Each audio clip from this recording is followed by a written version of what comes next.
burden and reversing hypo-unawareness and or decreasing hyperglycemia. That is the artificial pancreas. That is what's going to be next on the market, and it's because of all of you in this room. Our next one, of course, is prevention, to prevent this disease. We're progressing toward prevention of symptomatic type 1 diabetes or reversal or the symptomatic new onset of T1D. That is a timeline that we're hoping to achieve in the next 5 years. And then by 2020, of course, we have amazing breakthroughs that, we're not obviously going to be able to cure type 1 diabetes by the year 2020, but we're going to be that much closer to where myself, Daryl, and every single person in this room will not have to worry about type 1 as much as they currently do in the day-to-day life. So I'm going to go over the slide in front of you right here. Obviously with JDRF, it is our mission to find a cure for this, but we cannot do it without increasing our funding. So JDRF has identified approximately $850 million in research needs that we will need in the next 5 years in order to bring these out as a reality. We will increase our core funding and leverage our partnerships to provide approximately $600 million by 2020. But for all of you, we now know we have a $250 million gap. So now is the time that we still have to dig deep and really focus on this incredible research. One of the projects, is a great interest to everyone in this room, but we will not be able to do it without the continued support of everyone in this room, every single person affected by type 1, and importantly as well, the SDP through our advocacy team, the Special Diabetes Program. So that is to give you a little bit of information. As also you can see, beta cell replacement, we focus $200 million, that's the plan. Artificial pancreas, we plan to give $170 million. Glucose responsive insulin, which is the smart insulin with the light switch, that's $500 million, or $50 million, I'm sorry. Prevention, that is the one where your children, your siblings, your anyone else that is affected in your life with type 1 to have this shot to where they hopefully will never have the disease. We're focusing $195 million on that because it has had such great response. In fact, our current CEO, Derek Rapp, he has a son that is currently in a testing trial right now. He's been on it for a few years now, and he has a few boys. One of his sons is type 1, and then his other son had a marker that determined that he, is showing the disposition to have type 1 diabetes later down the road. He's been in these trials and his percentage has gone down to 1%. So we are on some amazing, amazing breakthroughs right now. Restoration, that is the cure, where we have $175 million is our focus, and then in other research areas we're devoting $60 million. So as you can see, we are focused these next 5 years and until the future, until we will cure this disease. And we cannot do without any of your help. So, moving on, now I will get to share my personal journey on the latest one and the next one that will be released on the market. As Daryl said, I am already on the devices that you guys are currently using via an insulin pump and a continuous glucose monitor. To give you a little bit of background, like he said, I was diagnosed at the age of 3 with type 1 diabetes. That is a day that will always haunt me and my family and for the rest of my life. My world drastically changed that day. Ever since I was a child, I wanted to know, what is it like to live life without type 1 diabetes? What is it like to be free? What is it like not to have to worry about what am I gonna eat? How much exercise am I doing? Can I go out with my friends tonight? Can I go to a sleepover? To have to give that childhood away to a disease was something that I always struggled with, but I always knew that JDRF would be able to find a cure to cure me and to my friends with type 1 and everyone with this disease. I am by no means a model diabetic.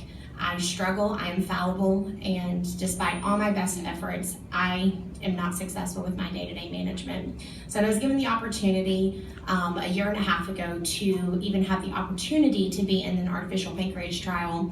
I jumped at the chance. On an average, the current numbers that you see in front of you, as you probably are well aware of, that's what my weeks look like.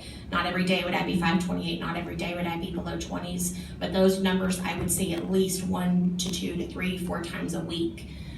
I have the latest technology, I have the insulin pump, I have the continuous glucose monitor, but despite my best efforts, it was not enough to keep me in target range. So on the beginning of November, I was selected for an artificial pancreas trial called Safety at Home. It was the first one that I was able to come home with, and I was able to live without the worry of type 1 diabetes for 5 weeks. When I started the trial, my A1C, again, was not perfect. It was actually terrible. I started the trial with a 9.4 A1C. I was insulin resistant, and I had to be on secondary type 2 medication just to absorb the current insulin that I was taking because my body was rejecting it. It would not take it any longer, and it needed additional help. I will not discuss how much I weighed, but it was not good because I was having to treat low blood sugar all throughout the night, having to take copious amounts of insulin just to try to combat anything that I did, ate, drank, activities, stress, anything at all. And my average daily blood sugar was 197. And I'll come back to those stats at the end, but just to start that process with it.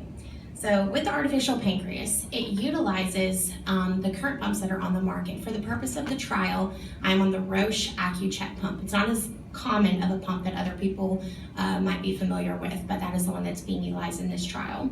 It also utilizes the Dexcom G4 sensor. How it works is the two are worked and connected cohesively together through the use of the artificial pancreas, which is this device right here. So for anyone that can see, my blood sugar right now is 110. And I will show you all in person the graph because you won't be able to see it as close right now, but I enjoyed breakfast this morning and my post-meal spike was 117, and then it brought me back down, and now it's correcting itself back up to 110.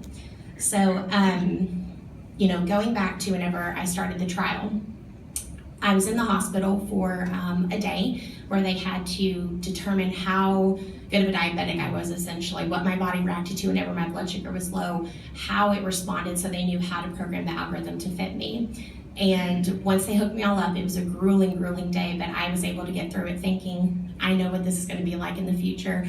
I can't wait until tomorrow morning when I wake up thinking, hey, I have an artificial pancreas for the first time in my life. That evening, I went and enjoyed dinner with my parents that night, and I enjoyed pizza. That without any worry, without any guilt, and without any concern for the future and what it might actually do. I went to bed with my blood sugar at 126 that evening. Now for me, 126 is not something that I can ever do without treating with a lot of carbs to bring me up to a safe number, which in my opinion, for me to go to sleep at night to feel safe is 175. Whenever I went to bed at 126, they told me you have to trust the system. The system said it's got me covered. So I went to bed at 126. I woke up the next morning in tears, and they were happy tears because that night my blood sugar stayed perfect, and I woke up at 116 and never went low, never went high, and I woke up feeling amazing. I didn't have to feel a bad stomach ache. I didn't have a headache. I did not have any concern whatsoever, and I felt incredible. They were tears of joy because for the first time in my life, I felt like I was no longer a type 1 diabetic. I felt like I was who I was intended to be and just a person. So to show you an illustration, that is the blood sugar one that I was referencing to it. So you can see the trend graph. That is what is so exciting and so inspiring to me. When you see that flat line, that is when you know that this thing is amazing and it's working just perfect. Moving on to the next slide. That is a 24-hour trend pattern that you can see here. And to kind of demonstrate behind you, in the one that has a 24-hour trend pattern above it, you see blank spaces at the bottom of the artificial pancreas, which is called the dais in this study, which is referencing a diabetes assistant. The blank spaces are where the algorithm is working. So that is detecting that my blood sugar is going to be needed to be treated, but instead of me having to intercede on its behalf and take fast-acting carbs, it is using itself to stop insulin and to break it whenever I will not need carbs any longer. So the breaks down at the bottom is when it's stopping my insulin intake to prevent me from going low. No carbs are taken there, and then it altered itself back up to 104. Same thing with today. My blood sugar was trending down to 94, and now I'm bringing back up to 110. Sick days are something that every parent, every type 1, and any person that has to deal with type 1 diabetes knows is a very big issue. Sick days for me are not kind. I have ketones, I am sick in bed, it takes me forever to get well, and my blood sugar runs 250, 300 plus. With the artificial pancreas, I had to notify the study team and tell them I came down with strep throat, which is an awful sickness for me. When I have strep, I am sick for weeks. They said they will allow me to continue to stay on this study, but I have to monitor it very, very closely. That is how long I was sick, just 3 days with strep. My body was able to focus on getting well and did not have to combat being a type 1 diabetic. It was actually able to focus on healing itself from this illness. So as you can see here, the highest my blood sugar went with strep throat over a 3-day period was 149. The lowest I went in a 3-day period was 110. I felt amazing, and I felt like I should, and not as a type 1 diabetic. My body was able to heal, and I got well after just 3 short days, which is unheard of for most type 1 diabetics. You get sick and you are sick for quite a while. Moving on to the next one, post meals are something that are a big issue for me as well. Whenever I eat food, I have the the high spike after. With the artificial pancreas, it works to control it perfectly to where you don't have to worry. Carb counting is still an important factor in it, but the thing to remember is you are not having to be as meticulous. But if you're a type 1 diabetic, you're pretty good at carb counting already. So as you can see here, this is my post-meal trend after a 35 carb breakfast. My blood sugar was 93, and you can see the flat line behind you. That is how my blood sugar reacted. Same thing with this morning. My post-meal spike was only 117, and now it's bringing itself back down.